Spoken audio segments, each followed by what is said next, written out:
Hello, welcome back to I Create For You. My name is Lori, and we're in the Ghosts Among Us book. The story for today is The Joke Is On You. Though I haven't researched a case where a ghost did bodily harm to a person, I've interviewed people who have shared their homes with menacing presences. Yep. Though the threat of harm is there, no one has actually been hurt. The following story tells of a spooky encounter one family had with an unseen entity. Elizabeth Wilson was 16 in 1972 when her mother moved her and her four siblings into a rental house in Skynomish, Washington. It was a shabby brown two-story house, Elizabeth remembered with a shudder. It was haunted. You can ask my brothers and sister, and they'll tell you the same thing. I get goosebumps just talking about it.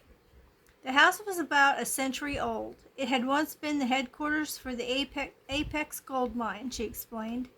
The historic town in northwestern Washington is known both for the railroads that ran through it and for the gold mine once harvested there. While the sisters each had their own room downstairs, the three boys shared the huge open space of the second floor. While some girls might think it is a luxury to have their own rooms, Elizabeth and her 11-year-old sister Alice were not thrilled with the arrangement. Each night, as Elizabeth turned off her light, she snuggled under the covers only to be disturbed by a cold whoosh of wind. It rushed right over me, lifting my hair, she remembered. It was the most eerie feeling. I began to sleep with the lights on, she said, explaining that the mysterious gust blew past her only in the dark. Little Alice was not faring too well in her room either. A presence also visited her in the night. She said a little girl came and talked to her, said Elizabeth. Elizabeth soon learned from neighbors that they were not the only tenants to be frightened by the house. The family who lived there before us had a little boy who would not allow anyone to shut the door to his room when he was in there, said Elizabeth. He would cry and tell his parents that there was someone in the room with him. While Elizabeth and her siblings did not like to be scared, they enjoyed scaring others. In fact, they loved to play practical jokes. We bought a mannequin head at a thrift shop, she remembered. It looked real. It was a woman's head with rooted blonde hair and wicked staring eyes. The pranksters stuck the head on the antenna of the car and drove around town. We almost caused a few accidents, Elizabeth sheepishly admitted. The kids may have thought they were pretty clever, but the joke was on them. For one evening, all of the kids were downstairs when they heard a hollow thud, thud, thud.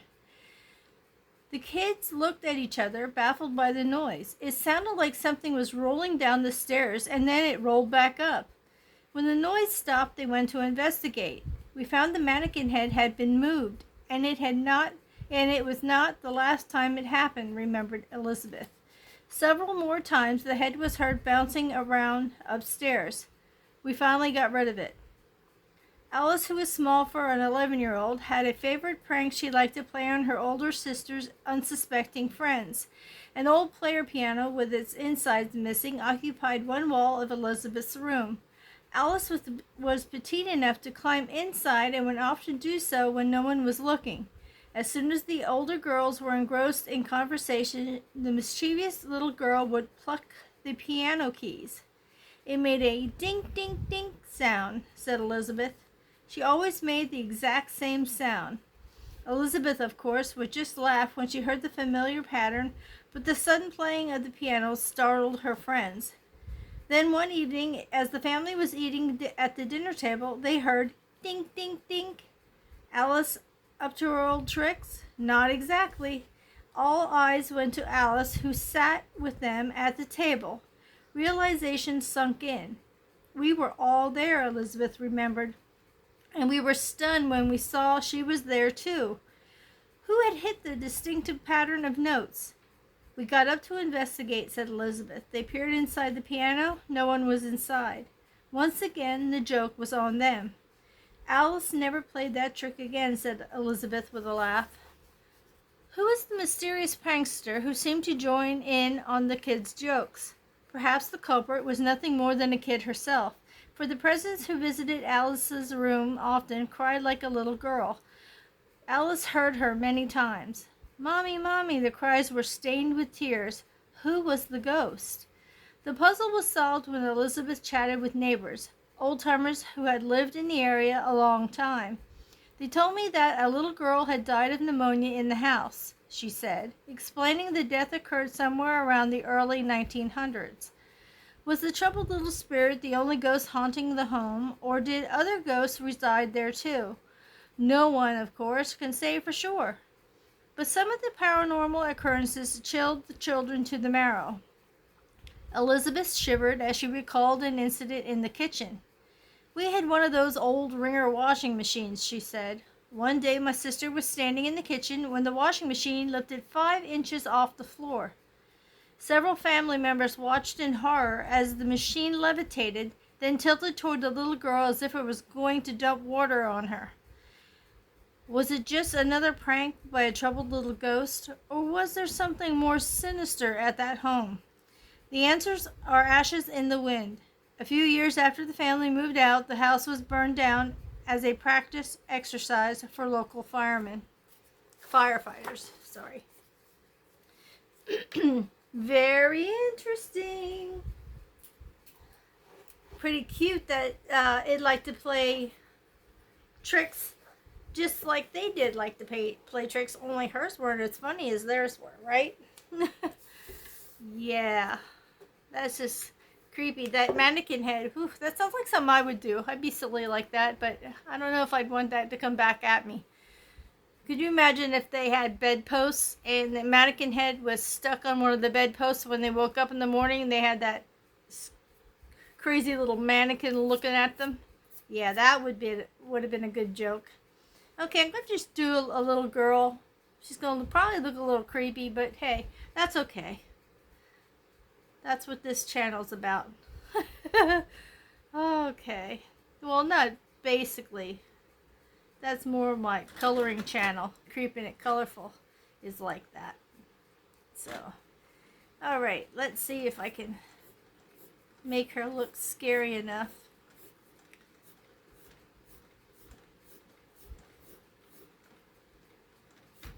I don't think it actually said how old the little girl was either. I don't remember if it did say that. Okay.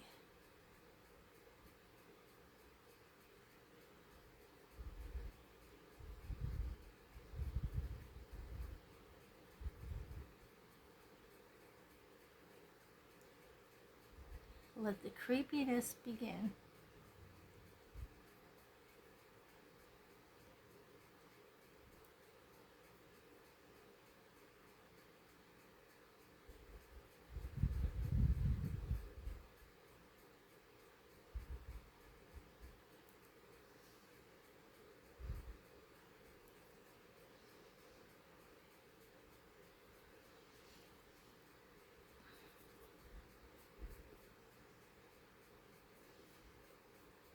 And since she passed from pneumonia, I'm assuming she was probably in a little nightgown or something similar in bed. So I'm going to give her a little bit of a nightgown vibe.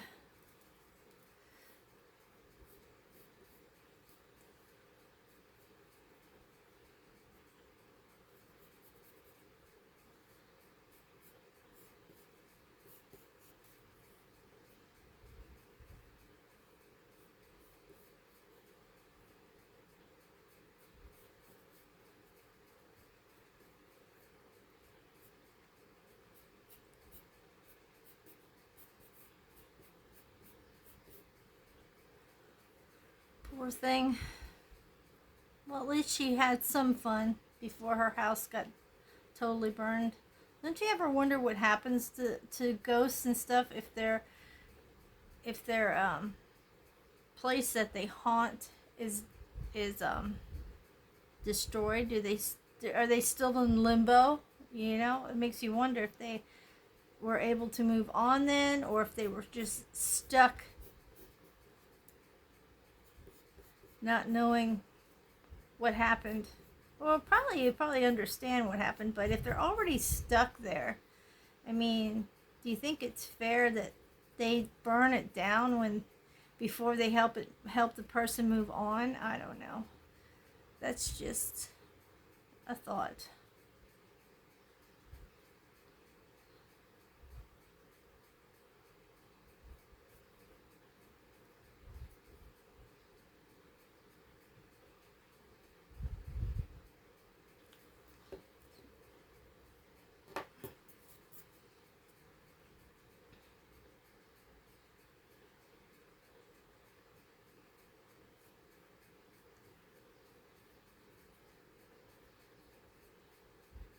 Well, her feet are funky, but at least she's got the creepy vibe that I was going for.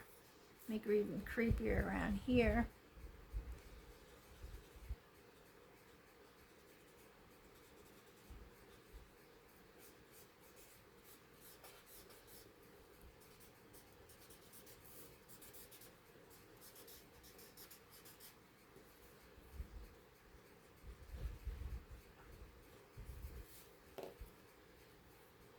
And so, there we have it.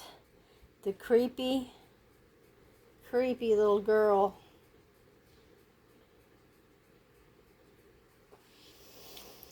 Okay, another one in the book. So let me see where we're going to be at for the next one. I'm going to skip that last story, and we're going to be the B&G, which is Bed and Breakfast and Ghost. So that's where we're going to start off.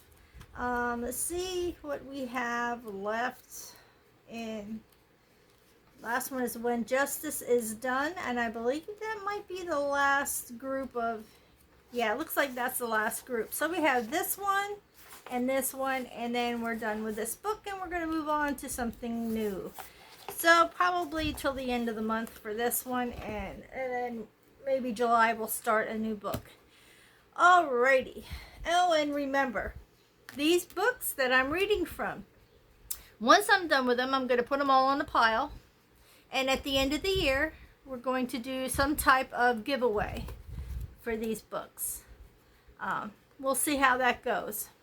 Alrighty? Either do some kind of, maybe do a raffle or whatever, and that way you're put in for a book for the raffle and you get whatever books coming to you, and do it that way. That way that'll help me help cover the cost of shipping each book. And so now, I hope you liked that little story. Please give me a thumbs up. Subscribe if you haven't. If you have, you know the drill. Thank you so much. And I'd like you to be happy, to be healthy, to be creative, to be colorful, to be a little creepy now and then, and to stay true to yourself. Please be kind. It matters. And stay tuned for the next video. I shall see you there. Bye bye for now.